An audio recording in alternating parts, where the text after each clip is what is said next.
টাকা এমন একটা জিনিস যেটা পাওয়ার জন্য মানুষ নিজের জীবনটা উজাড় করে দেয়। মানুষ বলে যে টাকা সবকিছু হয় না, কিন্তু সত্যি তো এটাই যে টাকা ছাড়া মানুষের কোনো অস্তিত্ব নেই।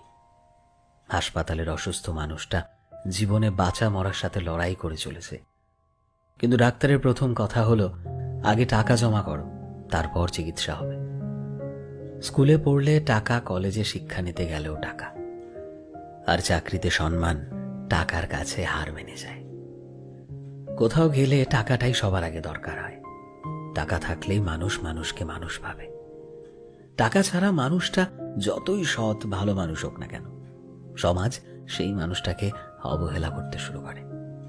বাস্তব তো এটাই যে টাকা শুধু দরকারই হয় না, আজকের মানুষের প্রয়োজন হয়ে উঠেছে।